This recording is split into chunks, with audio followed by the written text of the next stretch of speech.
Doctor Zahidur Rahman, একই বিষয়ে আপনার মতামত জানতে চাই।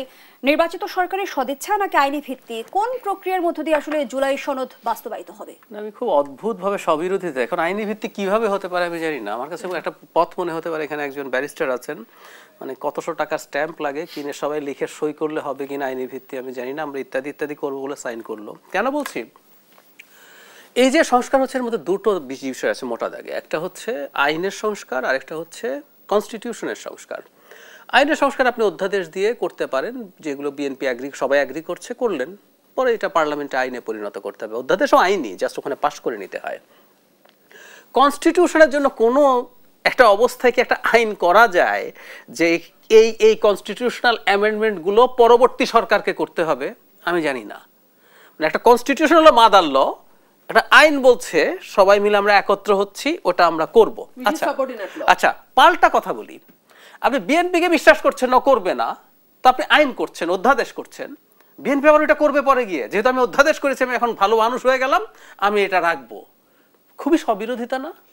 অতীত অভিজ্ঞতা থেকেই কি আস্থাহীনতা? অতীত অভিজ্ঞতা না, আপনি তারপরও আস্থাহীনতা থাকুক, আপনি তো একটা মডেল অ্যাপ্রুভ করবেন যেটা সাস্টেইনেবল, যেটা কাজ করবে। আপনি আবার খেয়াল করুন, আপনি একটা আইনি ভিত্তি দিতে চাচ্ছেন, কারণ বিএনপি কথা শোনে না, ও গিয়ে ভুলে যাবে সব, এই তো। তো আপনি আইন একটা করলেন, মানে এখন তো আর আইন হবে না, অধ্যাদেশ হবে, পার্লামেন্ট নাই, অধ্যাদেশ হবে। আমি ধরে নিলাম এটা দিয়ে সংবিধান সংশোধন করা যেতে পারে, তো এটা বিএনপি পরে শুনবে, আবার আপনি এটা মনে করছেন কিভাবে? উদ্ভট, অবিশ্বাস্য সব কথা।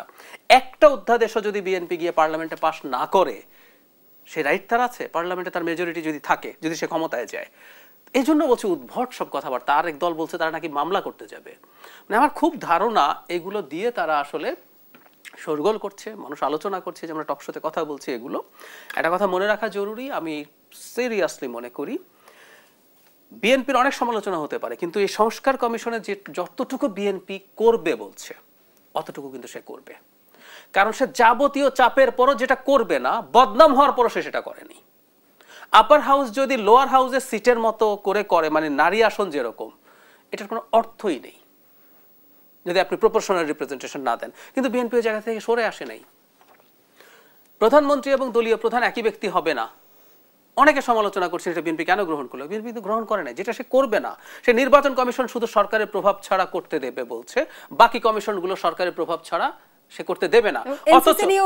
হ্যাঁ, সেটাই বলছে। এখন বাকি কমিশনগুলো তো সরকারের পার্ট না, ওগুলো তো বিএনপি সরকারের প্রভাব রাখতে চাওয়ার কথা না, লজিক্যাল আলোচনা যদি করেন। কিন্তু সে যেহেতু করবে না, সে কিন্তু বলেছে আমি এটা করব না। সেই জন্যই আমি মনে করি যতটুকু হয়েছে এইটুকু আসলে বিএনপি করবে বলেই তারা এইভাবে সিরিয়াস বা টাফ একটা ফাইট দিয়েছে, আমি মনে করি।